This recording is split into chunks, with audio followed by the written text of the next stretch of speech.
This is BoneChat number 85. We have Brad Estes, CEO at CytexOrtho. And Cytex, if you don't know, is treating early hip OA patients who are just too young for total.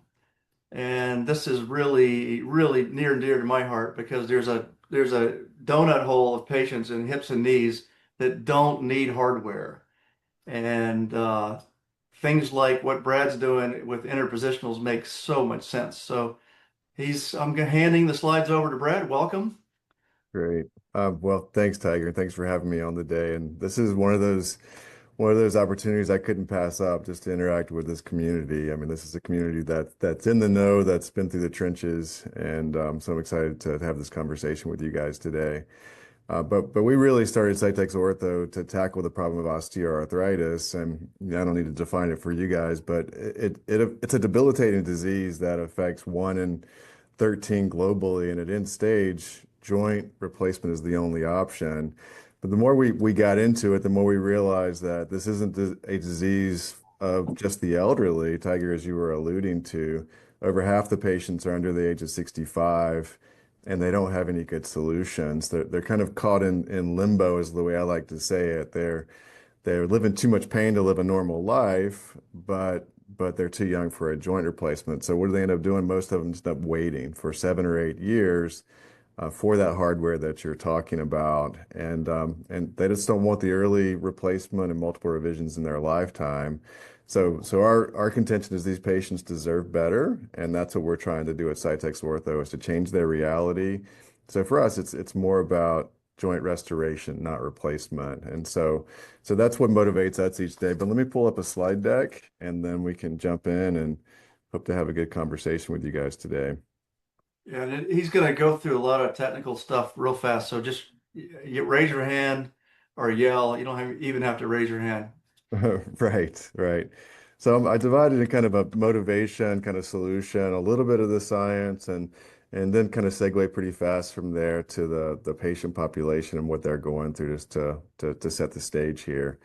But I always like to start with just talking about the number of folks that are really suffering from osteoarthritis, and it affects all of us because we know someone in this category, with over 30 million in the U.S. suffering from the most common form of arthritis, which is osteoarthritis, but over half being between the ages of 18 and 64.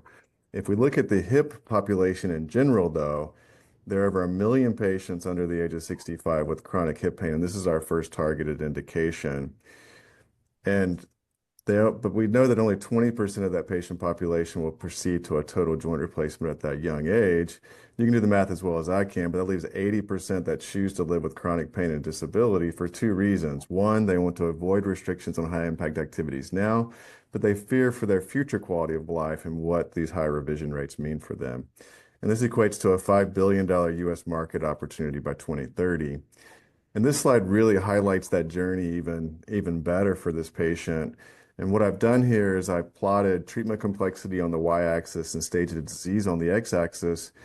Certainly first-line treatment options for these patients, they're not curative though. And so what we're looking at is these patients that are still staring at a total hip replacement in the distant future. And in those intervening years, there are simply no treatment options for that patient. And again, that journey from here to this total hip replacement is about 7 years. And 7 years is a long time to live with chronic pain and increasing disability. And this is the reality of these patients. We just get calls and messages on social media and emails all the time from these patients. And it's a reality for these patients. And this is what we're trying to change right now. There's lots of patients in this category that are trying to do anything they can to not get that total hip replacement at a young age. So our solution for the active patient is Renew Hip.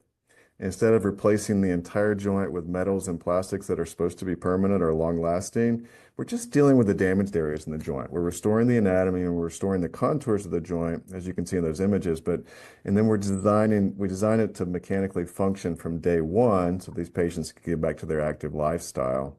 And the cool thing is, over 2 to 3 years, the implant is slowly replaced by their own natural functional tissues. And we think this is the only solution they'll need, but we're also not burning any bridges if they need a hip replacement in the future. So we call this a smart osteoarthritis fix because we can restore the anatomy from day one functionally. And we're working with two components here. This 3D woven textile is our secret sauce and kind of what got us started on our journey when I was at Duke University. And then we marry it to this true 3D printed layer that the combination of which that we integrate during the manufacturing process mimic the native tissues of cartilage and bone. And this is important because whenever you have inflammation in the joint and you have osteoarthritis, that leads to deterioration of the joint surfaces, that leads to erosion. And in order to be successful, we have to restore that anatomy. Here you can see a cross section showing the 3D woven textile, and here's the true 3D printed layers. And these are the differentiators between us and other cartilage repair technologies. One, that we restore the joint contours as I'm showing here, but then I'll show you in a couple of slides here that we integrate with native tissues readily within 30 days of implantation, and then we absorb slowly and transfer that functionality to native tissues. And though this is just showing an image of the implant and how it interacts with the bone, this is a micro CT scan of a goat femur, and this is 3 months post-op, and you can see the implant that is firmly in place, and you can see the contours that have been restored, and you can see how it engages in the axial image of this femur. So here's just a picture of some of our acetabular implants, and I just like to highlight here the bicurvature of these implants, showing the curvature in two planes to fit the local anatomy. And here's the textile, and here's the 3D printed portion. So just a little bit about the science behind it, and especially the textile portion. This is the loom that was created at Duke University when we were there, and this is where the technology was spun out of. But there are 400 fibers going into this textile structure, 400 plus, I should say. And then we're weaving this structure that you can see in cartoon form here. These are our X fibers in green, the yellow fibers are in Y, and then we consolidate this whole matrix with this blue fiber. And the idea here is that if you can control the spacing on all three of these axes and choose your material and choose the diameters of these, then you can start to engineer the properties of the tissues you're trying to replace. And that's what we did with articular cartilage. And our first paper was in Nature showing that we could do this. And the awesome thing is we have this interconnectivity in whatever direction we look, which is really important for nutrients and biological incorporation. And so the other hallmark feature of this structure is the ability to form these complex shapes. Now, these aren't super complex, but we can form a condyle, we can form a hip that we published this in PNAS a few years back, showing that we could form this hemisphere or this condyle without losing the mechanical properties and without the ability without losing the cartilage, the regeneration capabilities as well. And this is a large confocal image. The green is live tissue and the red is the implant. But here you can see the cells and the tissue within our implant. This is just putting cells in from one side. These were fat-derived stem cells, but it doesn't really matter what cells we use. We get complete incorporation and integration with those cells in tissue development. And this is a type 2 immunohistochemical label for type 2 collagen, showing that we can put cells on one side, they populate this matrix. Here's the Z fiber of our implant, showing that it's making the principal collagen found in articular cartilage. So we showed this early on in a lot of our benchtop studies. And then to the textile portion, we married this true 3D printing technology, and we actually borrowed this from the electronics industry. They use these on manufacturing floors for electronics components like iPhones and anything with a PCB. They use this type of equipment for precise dispensing of liquid, and so we can have tight control of depositing the PCL on the implant. You can see we can get down to 200 microns pretty easily and control that. And here's just a picture of, let's see if I can get this to play. You can see that we're printing in 3 dimensions here. So most 3D printers print in 2D and index to laminate multiple layers together. I hope you can see that we're printing in 3 dimensions in here, and this is important to get the right contours of the implant for precision, because when we go in to replace the surfaces of the joint, we need both the 3D printed portion and the textile to match those contours. And here's just a picture of those implants, and you can see the contours and you can see this 3-dimensional printed lattice. And so just showing you some of the preclinical data and some of the summaries from that. we were able to restore the activities in the animals.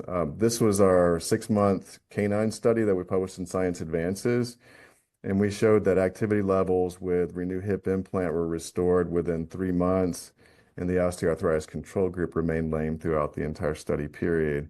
And I could show you the data, and you could look at this paper up, but we showed that we restored mobility, motion, and importantly, we got these animals to be pain-free. And we could tell that just by the inventories and how they were interacting with their caregivers. And I'm happy to send this publication to anybody who's interested in taking a look at it.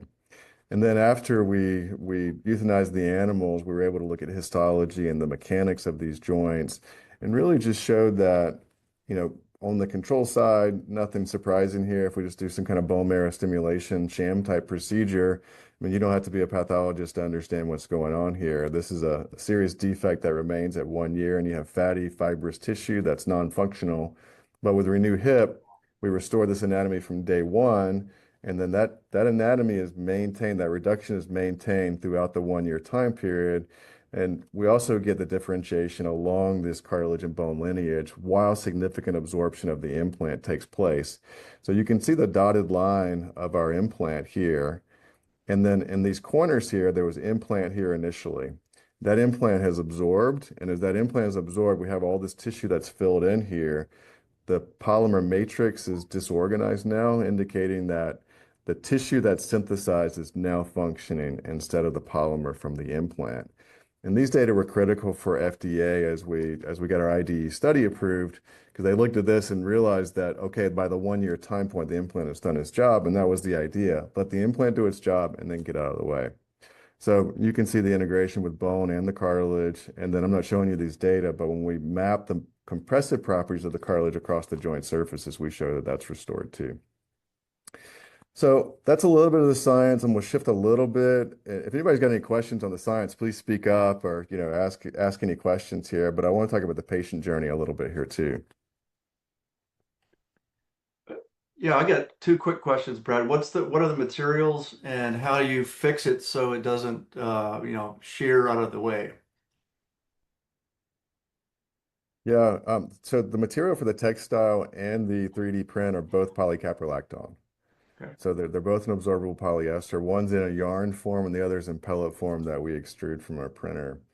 And your question about the delamination was one that FDA had too, and that was something we had to go to great lengths to show them that this isn't a problem for our implant. And I think that's where kind of our secret sauce is, Tiger, and how we integrate those in the manufacturing process. But we were able to convince FDA unequivocally that's not the weak link of this implant. Wow, that's strong work. Yeah. Thanks. So Brad, other than the delamination of the material, how is it attached to the actual defect at the time of surgery? So we create a precise pocket, Eric, for the implant. So it's not like we don't want to cut the implant because it's engineered to do its job. And so if you start cutting it, then you could compromise that. And it doesn't cut very well because of the yarns and fraying and that kind of stuff. So we made the instruments to make precise pockets for the implant. And then we just have an array of implant sizes so that you make the pocket and then you pop the implant in place. Right. Cool. That answers my next question. I was wondering if the 3D printing was patient specific, but it's not, and that's good. We get that a lot, and we've tried to avoid that at this point. Just it's expensive enough to go do this kind of study without doing patient specific. We can do it, and we've gone from MRI directly to the CAD system to the printer. We can do it, but it's just I hope we don't have to, but that's possible. Hey, Brad, question for you. When you make that pocket, do you pepper the joint space to increase the blood supply, or is it a microfracture? Or do you have a tool that makes it? Because I've seen variability on belief systems of what the best opportunity is, and so making sure that you can close that window to Yeah, protect your implant is really viable. yeah. Yeah, so our implants are almost 4 millimeter. Our smallest, our thinnest implants that we're going into this clinical trial with are about 4 millimeters tall. So what that means is they're going to get through the cartilage layer, they're going to get through the subchondral plate in Mhm. the joint. So we're going to be into that good bleeding bone bed. by that time period. So we haven't done anything else in our animal studies to generate more bleeding, but typically when we put these in, the implant wicks that blood and marrow in pretty readily, and that starts that healing process. Yeah, that's the problem that I've seen with these implants is surgeon preference and variability on depth and how that surface is prepped. Yeah. And so, Joe, what's Tiger Joe? What's Joe's last name? He was with Okay. no, SC something. I'll send it to you. He has an Okay. interesting peppering implant that actually creates these. Oh, Saladino. Yeah, Joseph Saladino. Yeah. Yes, it's a really cool thing because anytime I've been It's part of these trials, each surgeon has their preference on what they think stimulates and will incorporate the bone, right? And so Yeah. that's where I think the biggest issue is with regenerative products in general Mhm. is getting that baseline and closing the gap for surgeons to go outside of those windows or and that's going to, in my opinion, that will also create the difference in your outcomes, closing that window on how varied the outcomes can be. Yeah. Yeah, so we're trying to control that just by giving them specific instruments to make that pocket right now. Yeah. And the way those instruments work is that we're able to make that pocket and put that implant so it's about 200 microns below the surface of the articular surface. But if you create those little micro tunnels in one, two, and three little peppering techniques, that also stimulates the incorporation from what I've read and seen personally. So Yeah, we've also seen some things we've done, and I hear you 100%. I've seen the different preferences for that. When we've tried when we've tried to be over aggressive in creating some of those tunnels, and maybe we put too many, then you can get this lytic response yeah, from having to deal with that bone too.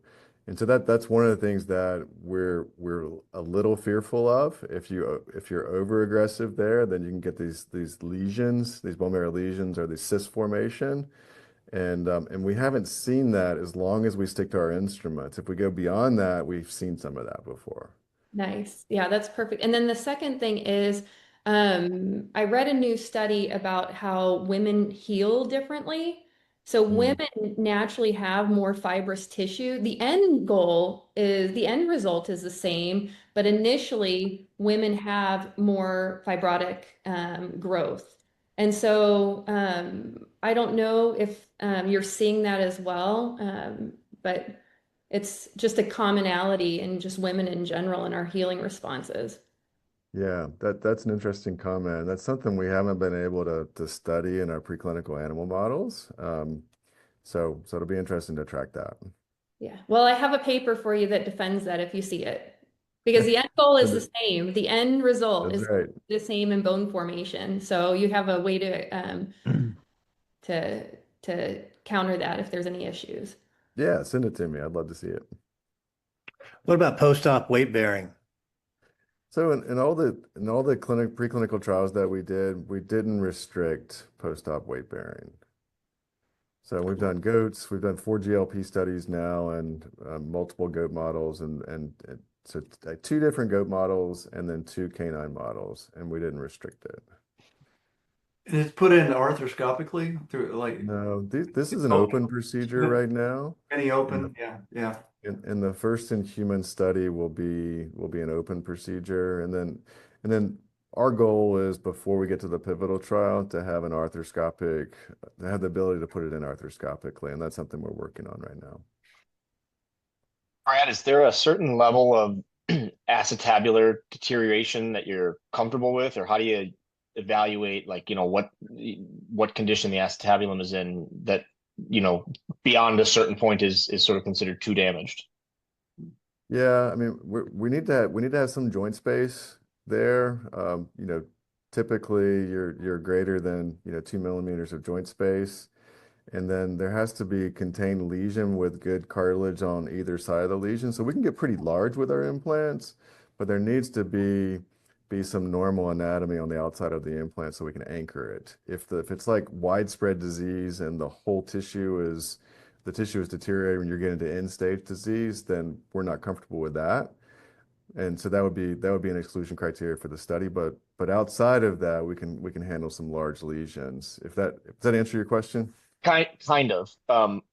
But like in the study, do you make them like scope it first to assess the condition of the acetabular cartilage? And It's MRI, and okay, so so MRI, a preoperative MRI. preoperative Okay, MRI. That's right. okay, And we're limiting that this first in human study is femoral head defects only, and yeah, we're seeing stuff like femoral acetabular impingement, some slight dysplasia, trauma, osteonecrosis, indications like that, and then we'll open it up to acetabular lesions once we yeah, get to the pivotal study. yeah. Because I'm not familiar with any of these studies in the hip, but there's been plenty of similar-ish studies in the knee, and there's, Right.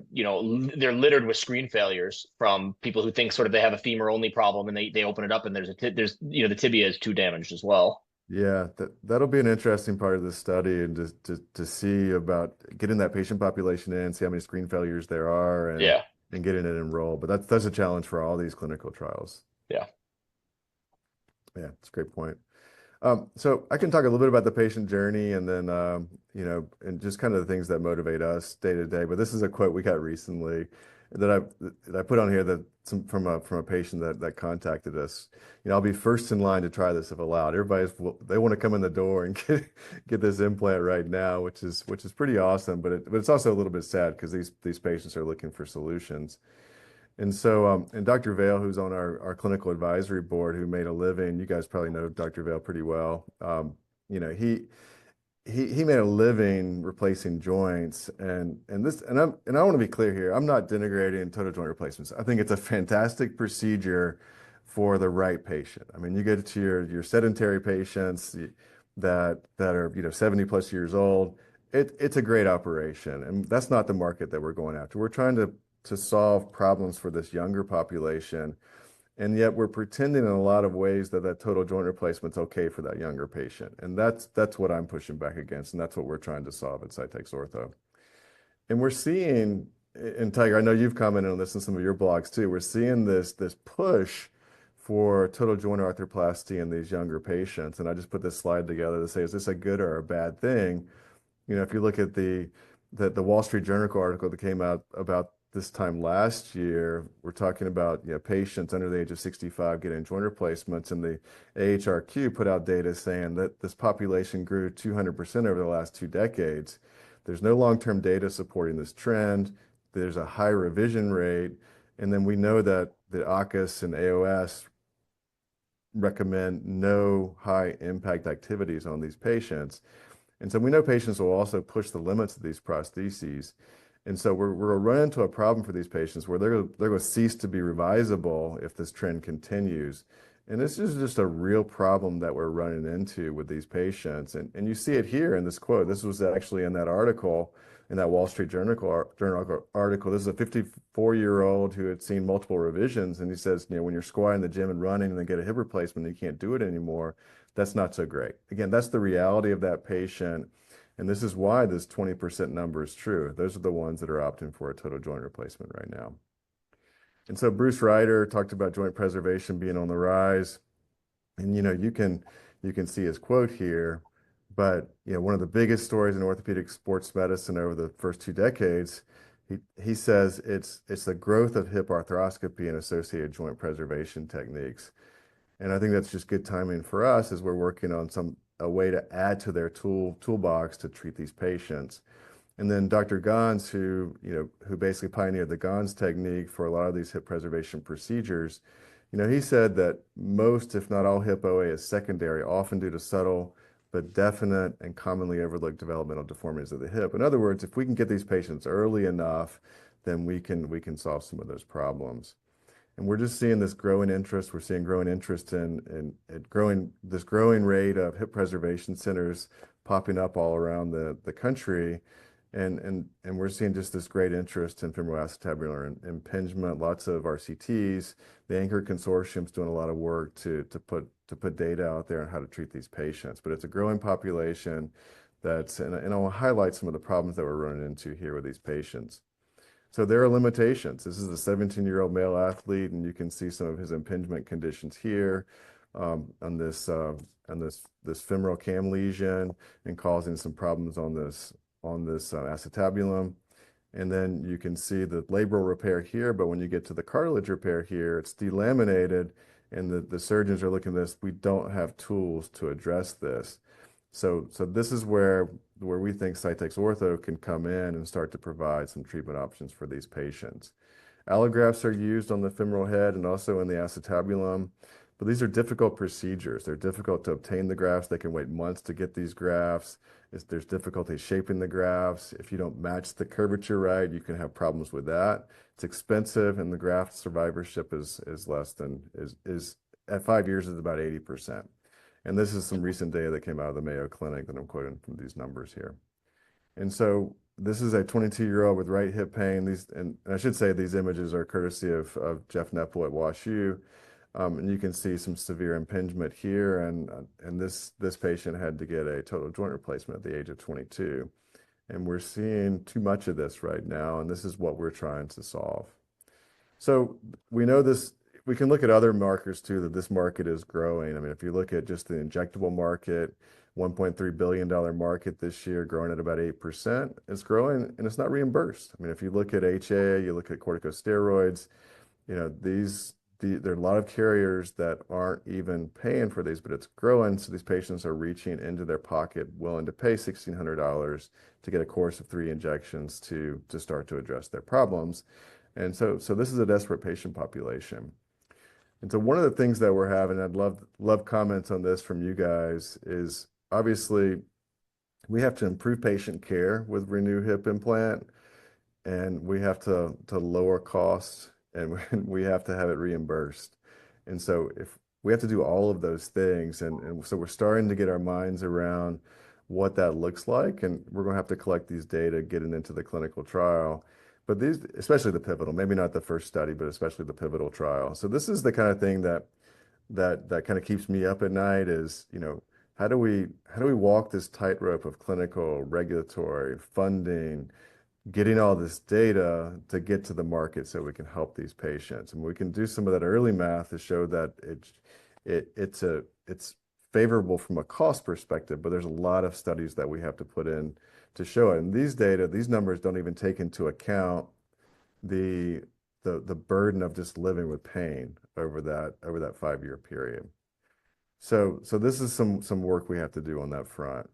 So real quickly, just on where we've been as a company, you know, we'll surpass 22 million this year in funding. I got a couple of grants that are in the hopper that should get funded. And so we've done all this work and get into a clinical trial on NIH funding. So we have a super clean cap table right now. We're published. We dug in on the science side and did a lot of work on the science front to prove out the technology before we started getting into some of the animal work.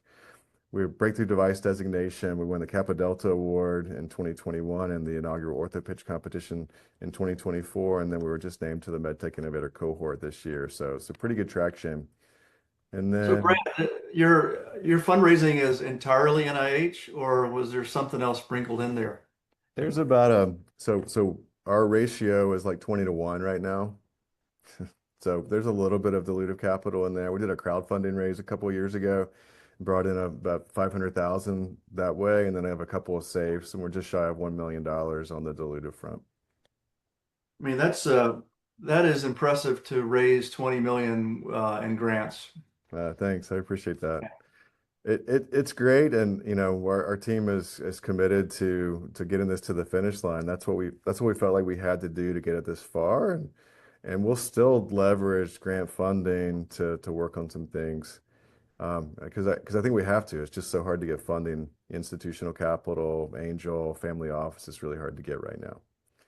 So, you know, this is the team. You know, I started at Medtronic, have product development experience. Frank is our resident textiles expert, and then Farsh has had the joy of studying under him, and this is where this came from when we were at Duke University. But he's recognized the world over for his work in regenerative medicine and tissue engineering. And then on the business side and the clinical side, this is our team of advisors. Doctors Clohisi and Bollet wrote the book on hip preservation, and they've been kind of guiding our development efforts. And then we got a team, and some of these faces at the bottom of the screen this are familiar to this group, and lots of education at the major strategics there. So we got guys who've sat on both sides of the M&A table. And then our product timeline looks like this. I mean, we got an IDE study approved. We're raising a $3 million bridge round right now. We have a lot of clinical studies to do coming up over the next few years. And then we've mapped some exit opportunities, but as you guys know, exits are later and later these days, waiting for regulatory approval, not necessarily any recurring revenue, but establishing some sales base. But we'll see what happens there. And then we have some pipeline development to do in the meantime. And I mentioned some of that on development of the arthroscopic procedure, and those are things that are underway. And there's also other joint applications, and we're working on some of those too right now. So lots of things to do. It's just a question of bandwidth, priority, and that funding question. So that's kind of where we are right now. So I will stop talking and let you guys ask some questions, and we can have more of a conversation about this. Great, good stuff. When do you hit the funding wall? Is it after the pilot? Can you get through the entire pilot without new funding? No, we can get through some of the pilot study with the grant funding that we have, and it's funded by NIA, but I can't get it to the finish line just on that funding. So we need to raise some bridge funding before then. Brad, do you have any idea what the dislocation rate is going to be after post-operative dislocation rate? Because you're going to have to, retract it. It's when that's a question we've heard some before, Alyssa, but when I talk to the clinicians who do this, they say they don't see it. Okay. They don't even list it as a potential complication.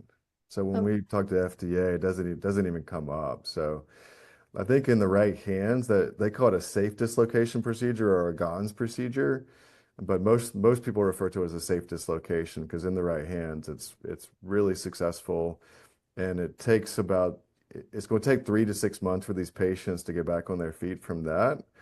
So that's really good for us because that gives the implant time to kind of incorporate and start to get that tissue developed on it and start to do its job so that when they get through that healing of that intertrochanteric fracture from the dislocation, then they should be ready to get back on their feet and start rehabilitating. So some patients that I've seen are just prone to it. They're just lax. Another revenue stream might be to license a BMAC system and inject like the bone to tendon interfaces to strengthen. And then it gives, it gives a better opportunity for those patients. But you mentioned about the compare and contrast. I wouldn't necessarily talk about the total hip cost. I would talk about the revision surgery expenses. Revision surgery is where you're saving the institutions and the insurance companies a ton of money because those patients do not do well. They have chronic dislocations. It's a very expensive procedure, particularly when you go into the customs route. I mean, you're saving not 38,000, you're saving hundreds of thousands of dollars. And infection is significantly higher. That's where I would go because that's the whole point of pushing people out, right? And that's why I was a CartiHeal candidate, but I didn't want to have it until I necessarily absolutely needed to, because I knew once I started surgery, it's just a ripple effect, the snowball effect afterwards. So if you can push people out instead of having total hips at 60, if you can push them out to 75, then you push out the revision. I mean, I'm preaching to the choir here, but that's where your real bang for the buck is.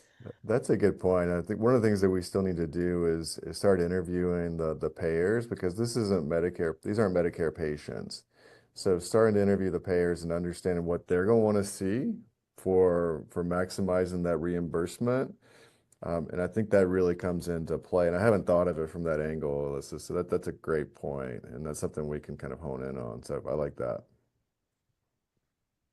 But Dr. Vale, I asked him this one time too, early on when we were developing this, and I said, so Ted, how much how much time do we need to buy these patients in order for it to be worth it? So, I mean, is it 5 years? Is it 10 years? Is it 15? What's the answer? And he looked at me and said, it's just 5 years. He said, if you can buy 5 years, it's a win. I think we can do better than 5 years. I think we can do a lot better than 5 years. But I think that kind of underscored the problem for me is they're trying to do anything to to listen to your point, get that patient further down the line, and then it's worth it if we can just buy just a little bit of time.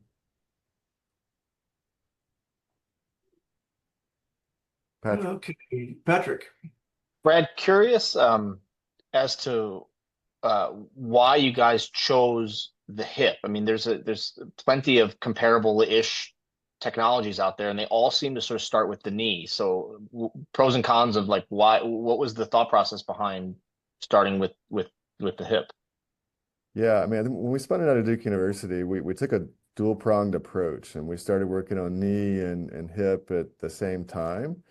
And we really struggle with the animal models in the knee, and that's just put my cards on the table. The animal models are really hard for knee.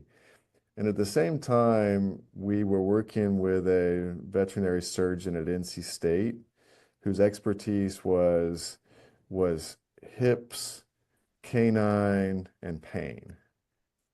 And we put together a study and we submitted a grant and got it funded and to look at longitudinal response to our implant, measuring gait, measuring activity levels, measuring quality of life for these animals. And that was kind of the starting point of walking down that hip, the hip indication to begin with. Because in that study, and I showed you some of that data in the presentation, if I could draw if I could have drawn the graphs ahead of time, what I wanted the study to look like, that's how I would have drawn them. Because we hit on all fronts and knocked it out of the park with that study and just showed that we could resurface their hip, get them back to normal activity levels, and these dogs acted like they were perfectly normal within 3 months. And that set us on our journey for hip, and we toyed about doing some other joints, but then when we started talking to Drs. Clohissy, and we talked to Dr. Bollet and Young Jo Kim, and looked at those guys and said, why, what do you think? And they go, we're just grateful somebody's working in the hip because everybody else is working in the knee. Yeah. And that gave us some real first mover opportunity. And it also coincided with this huge kind of growth in the hip preservation market. And I kind of alluded to that too. So I love our position and I love where we're going and we're staying out of that crowded knee space. And that's not to say we're not getting the knee because full disclosure, we're working on knee too.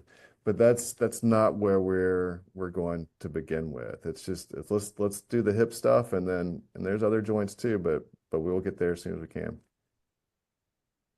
Mark.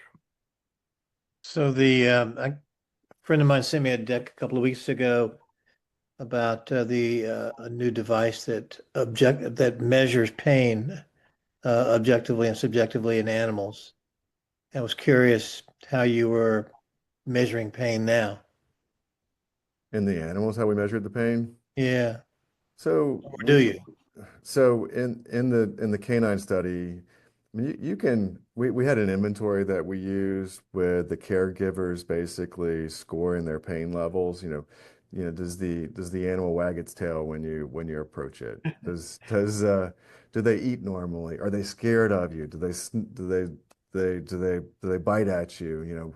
If you probe the joint area, do they respond to it? So there are ways you can assess pain, and we can really understand in our canine friends, if they're happy or not. You can read them where you can't do that with a goat or a sheep. And so that was one part of it. The other part was just, can we measure gait? And I could show you some gait data where we restored their gait, their vertical impulse, all the force plate data, the pressure sensitive walkway became normal again, showed that they're putting the weight on that joint. So by all measures, we relieve pain in those animals. Okay. That's how we measured it. We didn't use any specific device though. I'll make that connection because the Yeah. ability to measure acute or chronic pain quantitatively may just be a step up for you, may help you. Yeah. I mean, So one of the things we're gonna find out pretty soon is these patients, we're getting ready to start our first in human study, so those patients will be able to tell us too, which is kind of exciting. And we're just so ready to get that study Oh started. yeah. For a long time coming to get there. But yeah, Well, I'd love to see what that device does, Mark. yeah. The quantitative assessment certainly beats PROMs, although that PROMs is better than nothing. Yeah, yeah. Proms and the MRI data is gonna be really interesting longitudinally Yeah. in this human Cool study stuff. as well. Mark, is that the Dennis McLaughlin one? Yeah. Who is that? Is that Alyssa? Yeah. Yeah. Yeah. Exactly.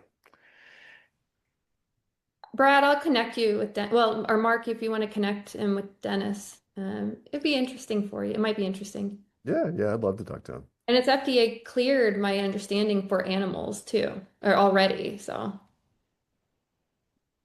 Great. Kyle. So, Brad, I'm going to sound like a tiger acolyte here with my question, but before I ask you, what's interesting about this is you're going to have to go through a clinical trial, which you have to do what you have to do to bring it to market, and certainly some data will come from that. But given that the consequence of something going wrong largely is, well, just do a total joint anyway, and that's the best we can offer these patients other than deal with pain.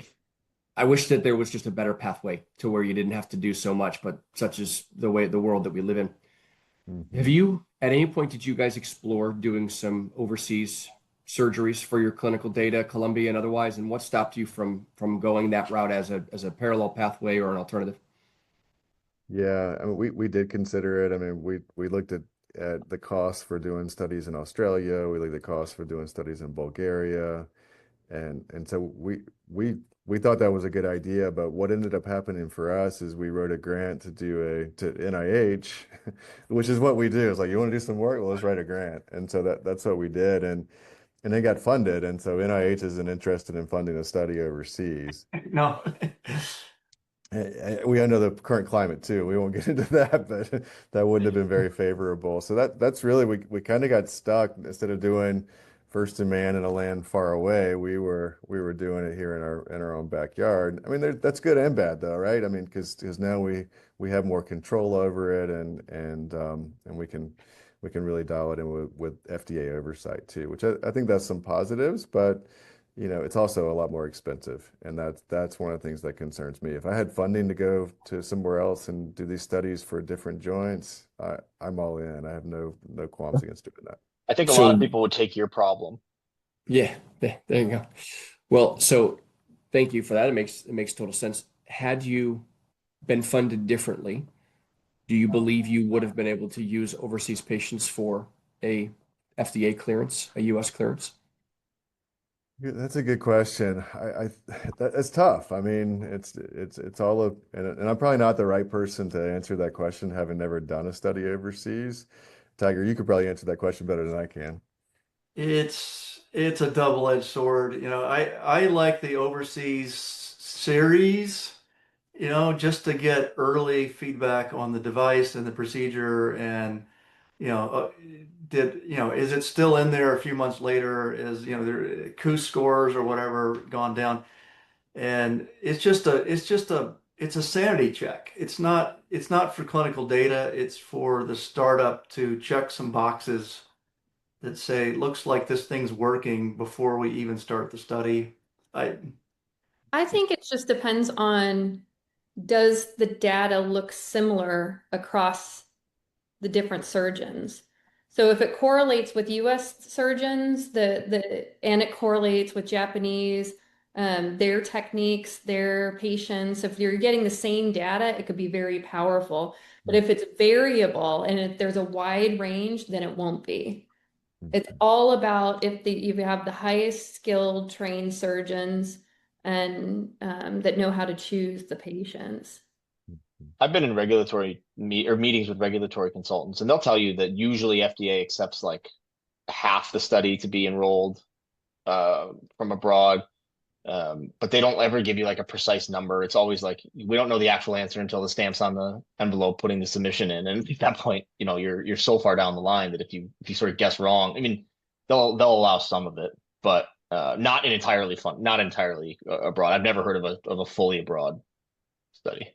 I mean, the patient population is different, the criteria is different, the Yeah, everything. exactly. It's just so many variables that aren't going to match up with your U.S. pilot. They like the Western European patients most Yeah. for not just the sort of like purely like physiological characteristics, but socioeconomic characteristics and those types of things. Actually, they're veering away from that. They do not want one type of patient, Caucasian males between 40 and 60. They're actually pushing the diversity because people heal differently and people have different various sizes of anatomical sizes. And so they're actually pushing for more of a diversified strategy, is my understanding.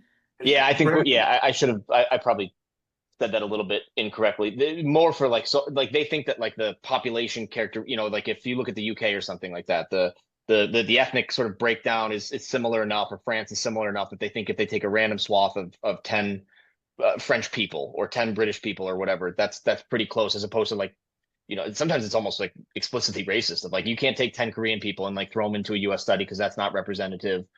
But yeah, I have heard the same thing that Alyssa's saying. Yeah, interesting. So this is let me give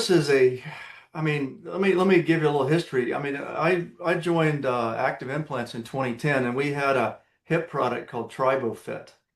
And this is exactly what TriboFit was trying to do. It was invented in the early 2000s, and it was just a spacer. You went in and you carved a little rim in the acetabular, and then you just stuck the head into the polyurethane sleeve, basically.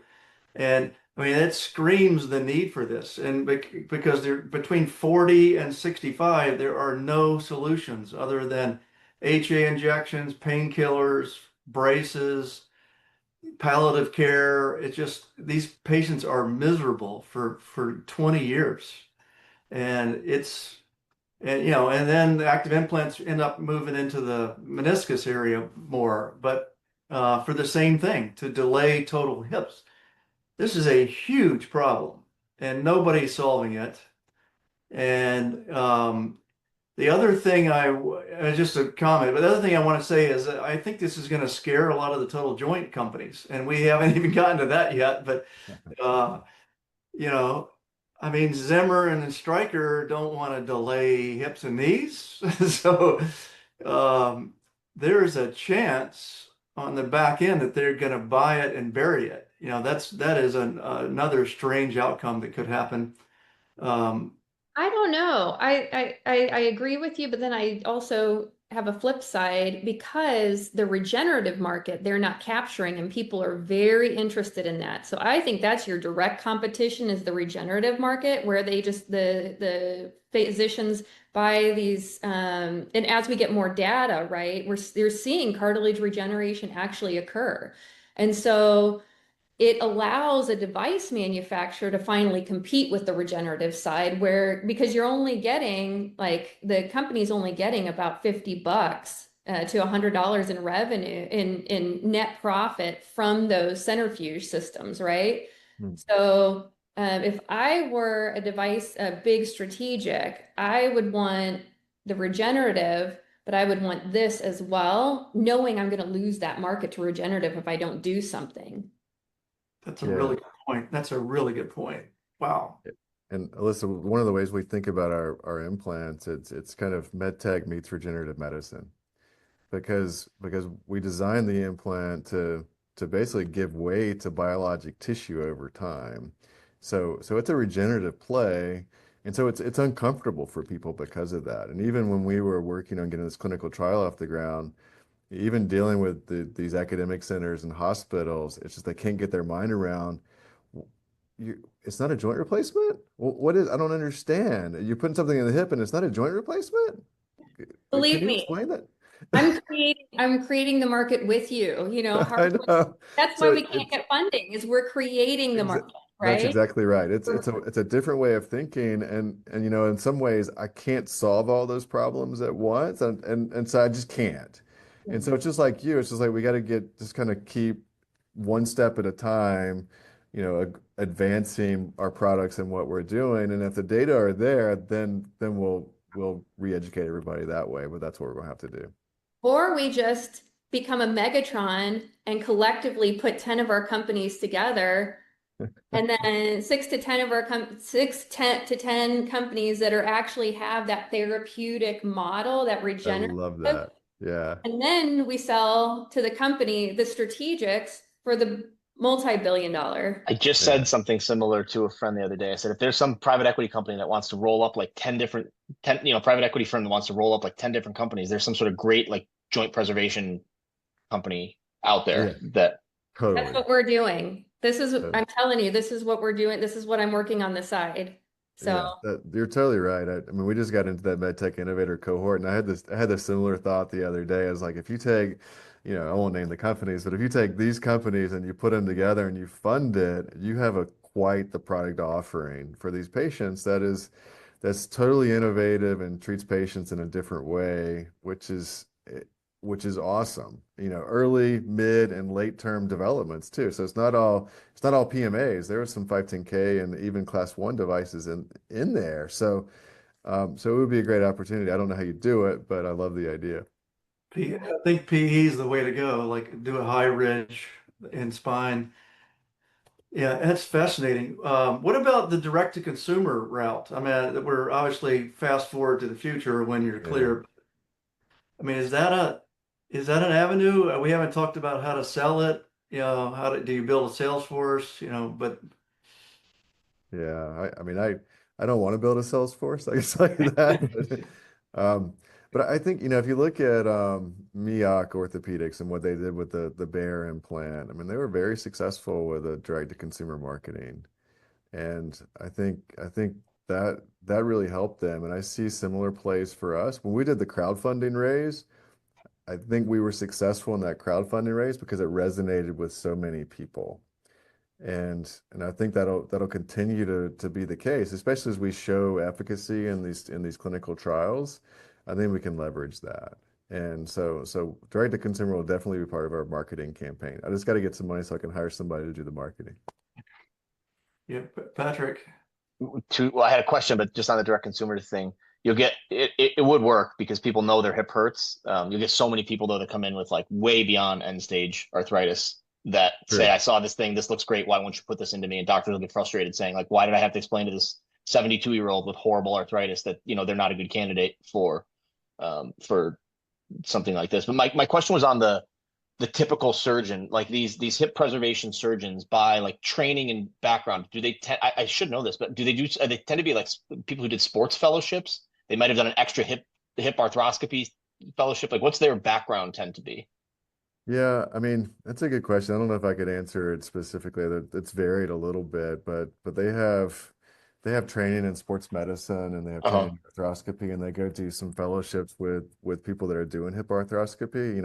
I'm connected with the guys at Duke, and what I see there is these great talented surgeons, and then they have fellows coming in learning those procedures. And when you do labs with them, there's a learning curve there. And so that's what I see here locally at Duke. Yeah. That's how they get something just to like, these are way down the road things, but something else to keep. They're called hip preservation centers. I mean, I've seen them. Yeah. And they're popping up all over the place. And it's but by hip preservation today, we mean injections, acetabuloplasties, femoroplasties, labral repair, and sometimes we'll do an allograft. That's what it means. So it's kind of everything but metal replacement, basically. Yeah. Yeah, pretty much. Maybe Tadvale is enough, but I would keep like 1 or 2 high profile hip replacement surgeons close. If for no other reason than like when you get down the road, if you're like trying to get acquired by any of these big companies, like they'll start asking their own KOL network, who is so, most of them are just so in love with like, let's just replace anyone's joint if they're past puberty. And you don't want them thinking like it's just garbage science and everyone should just get their hip replaced no matter what. Right.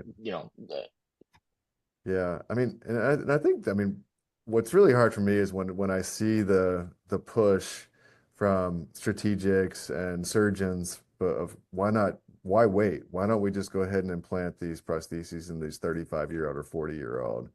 That's where I get that's what's sad to me, is because I don't think that's a good procedure for those patients. And a lot of times they go into it not even realizing the activity restrictions they're signing up for, and they don't realize even the potential for revision surgeries down the line. And I've asked these patients, I'm like, was it disclosed to you what this was going to look like down the line? And they tell me no. And it's just it's an interesting problem. So I'm not sure if people buy the fact that these patients are going to have these implants for 30 plus years. Maybe they are buying that, but we don't have the data to prove any of it right now either. And so I think, but I get it too at the same time, because if that's the only option for these patients, or that's the perceived option, then we're going to hit everything with it. And I think that's what's going on right now. Yeah. And to Alyssa's point, like the difference in moving someone's primary joint replacement from 45 to 65. I mean, that's the difference between having a revision in your 80s with all the million, Right. versus dying with your sort of primary implants. And there's a huge, Right. economic and clinical difference there. That's right. I mean, nobody even wants one, but they certainly don't want more than that. So yeah, and when you're in your late in life, wound healing issues and bone quality issues and blah, blah, there's a million issues. Yeah, that's right. What's the average revision time for total hip? Is it 15 years? I mean, It's higher. It's higher than that. Okay. Yeah. Yeah, I don't know what the latest number is, but it's higher than that. I mean, and a lot of these, with some of these advanced materials, I know Smith and Nephew with oxinium stuff, and all these manufacturers have these tri-taper systems, and they're putting all these advancements into these, and are they improvements? Sure, they are, but the hypothesis that this will buy 30 plus years is, you can't prove it. I mean, it's like, but that's what they're selling right now. And that's just based on benchtop data, but we don't have the long-term data to say that's true. But we know the patients are going to push the limits on these prostheses, and they're playing a game here. The more they use their implant, the more stress and cycles they put on it, the less it's going to last. So they're trying to balance that, so they don't need revisions, and that's a tough balancing act. Brad, you can look into. Oh, sorry. Go ahead. Go ahead. Brad, at least as it pertains to the knee, I know in the British Joint Replacement Journal, so I suspect they might have the same data on the hip. They bracket patients in 5-year increments at the time that they have their primary joint replacement, and you can tell just on cumulative revision rates in the y-axis. Mm-hmm. You can see that basically from the first day. So at intervals where people should all be doing well, at 2 years, at 3 years, at 5 years, it's exactly it perfectly correlates with the younger someone was that they got their primary joint replacement, the higher cumulative revision rate they have at 2 years, at 5 years, at 7 years, at 9 years. And there's a million reasons to that, but it does suggest that, like, certainly in the knee, and I suspect it's in the hip as well, there's lots of benefits to delay. Yeah, and we know the long-term revision rates. The publications that I'm familiar with will quote a 30+% revision rate in patients under 55, and that's huge. And should we be satisfied with that? I mean, I don't think we should be satisfied with that, but those are the current data that we have. And everybody's spending money on new robots, which makes no sense at all.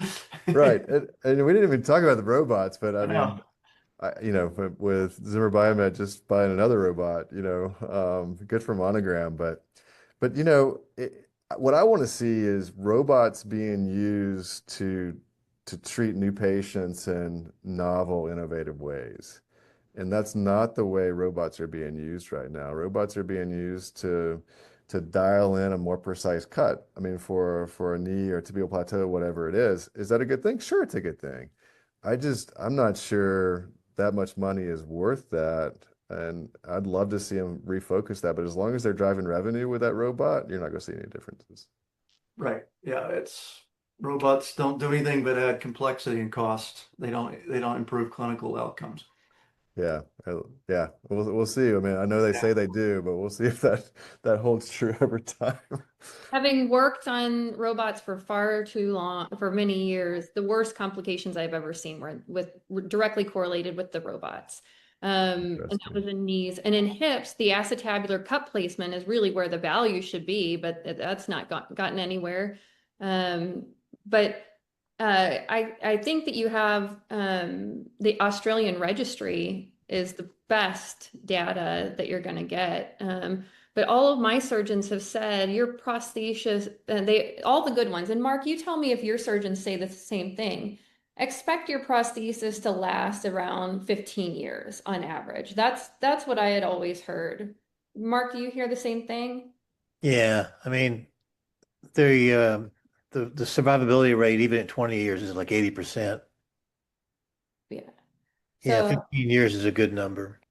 and then and here's the other thing, like the hip resurfacing has a higher revision rate because you're just pushing people out more. So if you can go to like regenerative therapy, then you go to your implant, then you go to hip resurfacing, a patient may never even need a total hip. Mm-hmm.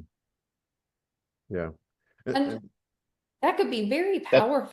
that's the other thing that drives me crazy with the joint replacement surgeons sometimes is they look only at revision rate. It's like, well, if something's very easy to revise, a doctor is much more likely to revise it. So something like Brad's implant could work really well for 10 years, but like it's not even a revision, you're not even revising it. If you just move to the next procedure, a lot of people consider that a success. But like it shows up as like a revision. You know, the joint replacement surgeons only talking like, was that the last surgery that the person ever had? And anything, if it was not the last surgery the person ever had, then it all of a sudden counts as a failure. And this is like if you put joint surgeons and sports surgeons like next to each other, they're constantly arguing about this. And you can even revise it to another one of your implants. Okay.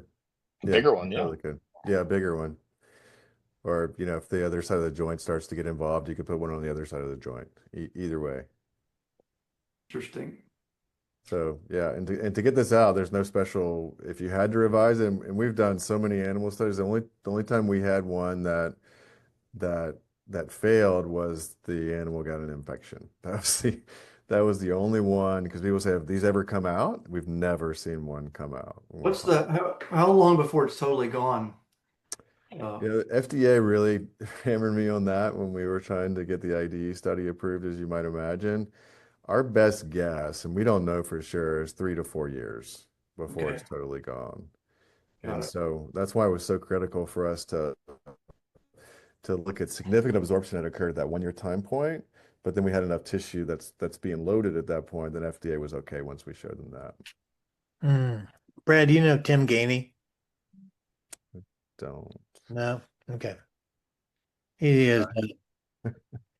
He's a Sounds like I should. he's a PhD with specialty in regenerative medicine, and he and I were part of a project in 2009, 2010 called Nanospin out of the Czech Republic and Germany, and basically we were trying to create a artificial ACL, and then we kind of went south after the German government got involved. I see. Anyway, so electrospinning type technology. He's a really good guy. Okay, yeah, love to meet him. Well, we've gone over time. This has been fascinating. I mean, we're all pulling for you, Brad. Anything Thank you. can do. I mean, a lot of us are candidates.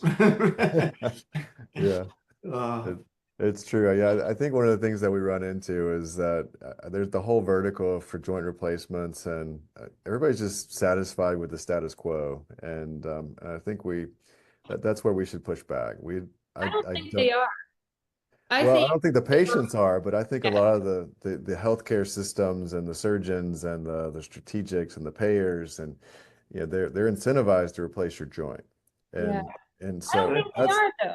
I think the only people that are fat and happy are the manufacturers right now, because if you think about it, when a society as big as NAS is teaching surgeons how to invent products and they had 140 attendees, that would have never happened 10 years ago.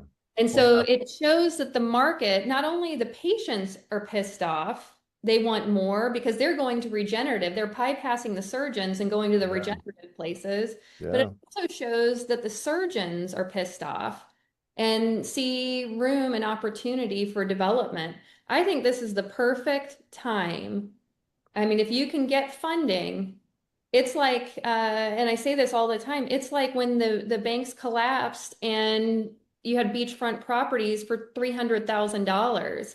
It is the best time to, if you can survive, because all the commodity stuff, all those small startups that are commoditized products, they're gone. It's a great time to invest, and it's a great time to try to survive. Yeah, I hope you're right. We're definitely playing that survival game, and we've been around for long enough where I think we'll be able to do it. But it's yeah, I don't know. I mean, I know the patients want better, but I'm not convinced that a lot of the surgeons in the healthcare system are motivated. I've talked to surgeons who don't get it. I mean, and I talked to a lot who do, but there are some who are just content just replacing joints, and they Only make a lot of money doing yeah, only 5% of the surgeons are cowboys. it. Yeah, That's your market. All the yeah, rest of them, they're not. They yeah. need time to assimilate, assess, and see data. Early adopters, yeah, is your target. Yeah. Yeah. I mean, I talk to so many people that are candidates for hip, and I say, "What did you do?" "Oh, I had an MRI, X-rays, went in to see my surgeon, and the surgeon said, 'You're bone on bone.' I mean, they always tell them, 'You're bone on bone,' whatever it is.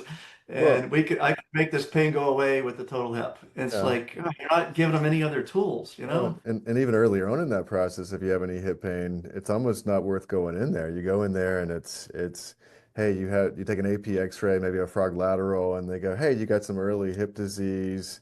You know, here's some PT and take some ibuprofen, and then when you can't stand it anymore, we'll replace your joint. You And can't then they sleep. come and it's bone on bone 7 years later, and they Yeah. have an X-ray. That's it. They have no study. They don't know what happens to the joint in that time frame. And that's the other one of the issues is what does that joint look like over that continuum? We don't know because we don't capture that data. Hmm. Well, and being a daughter of a surgeon, okay, I'm thinking a surgeon's mindset. Right now, they're miserable with the hospital systems. They're forced to use certain products. They're getting paid less and less, and their patients are going away for regenerative products. These surgeons that have had it with the hospital systems, they're starting these regenerative practices, working just 9 to 5, having great lives, making the same amount of money. Yeah, it's a struggle to start up, but once they get going, they're going. And Yeah. so if you're a physician that works for a hospital institution, you're seeing your patients go away, your workload get higher, and other people thriving. So now you have to find a way to compete to bring those patients back. And you're going to look at different ways. And that's why the Toby conference in particular has thrived because there's more data now. There's more legitimate people defending the data for 20 years. The data is showing up over and over and over again. And so I think you're in a great place. If just hold on 5 years. We're gonna be fighting. Sure would be fun to talk about the B2C go-to-market approach and just bypass the traditional way. And there's corollaries between what you're doing and what we saw Treese do with the bunion, which was an unresolved problem. They didn't do the complete B2C, but I think they could have. Yeah. Yeah. No, I don't. Yeah, we got to get through some of these clinical trials, but those are all good Yeah. points. Anyway, Good fun stuff. talk. Yeah, this is great. Good. Yeah, this has been fascinating. We'll see you again, Brad. Okay, When your pilot's wrapping up, we'll bring you in again. let's do it. Yeah. Okay. That'll Thanks. be BoneChat 100 maybe. Let's get it Yeah, BoneChat scheduled. 100 or something. All right. One a week. It's easy to do the math. We'll All get right. there. All right, guys. Thanks. Thanks a Thanks for lot. everybody's time. Thanks, Brad. Enjoyed it, guys.